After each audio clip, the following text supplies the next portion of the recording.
बैठकीत व्यक्त करण्यात आली।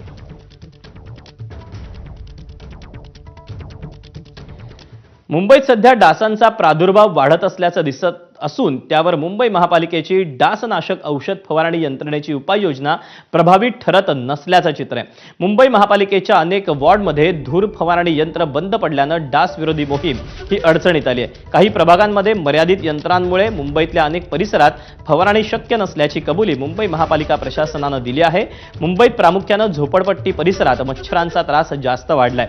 मुंबई महापालिकेची धूर फवारणी यंत्र 2008 सालातली असून त्यापैकी 27 यंत्र देखभाल कराराच्या अंतिम टप्प्यात आहेत। त्यामुळे मुंबई महापालिकेनं धूर फवारणी यंत्रांसाठी नवीन निविदा प्रक्रिया सुरू केली आहे।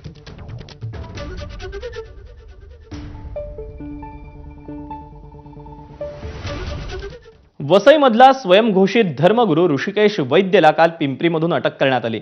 पुणे लष्कर न्यायालयानं ऋषिकेश वैद्यला 6 एप्रिलपर्यंत पोलीस कोठडी सुनावली। आपण महादेवाचा अवतार असल्याचं सांगून वसईतल्या एका महिलेवर बलात्कार केल्याचा ऋषिकेश वैद्यवर आरोप होता। या प्रकरणात वसईतल्या माणिकपूर पोलीस ठाण्यात त्याच्याविरोधात गुन्हा दाखल झाला होता, पण बलात्काराची ही घटना पुण्यात घडली होती। त्यामुळे हे प्रकरण मुंबईतल्या मांजरी पोलीस ठाण्यात वर्ग करण्यात आलं होतं। त्यानंतर ऋषिकेश वैद्य हा फरार होता। दरम्यान तो पुण्यातल्या आपल्या नातेवाईकांकडे येण्यासाठी निघाला असल्याची माहिती पोलिसांना मिळाली होती। या माहितीच्या आधारे पोलिसांनी त्याला अटक केली।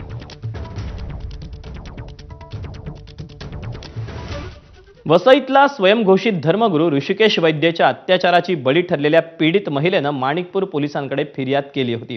त्या फिर्यादीनुसार 2023 साली तिची स्वयंघोषित धर्मगुरू ऋषिकेश वैद्यशी फेसबुकवरून ओळख झाली। त्यानं अध्यात्म शिकवण्याच्या बहाण्यानं त्या महिलेशी जवळीक साधली असा आरोप आहे।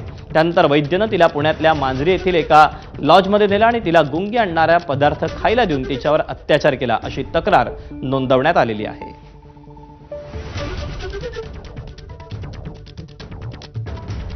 वसईतला स्वयंघोषित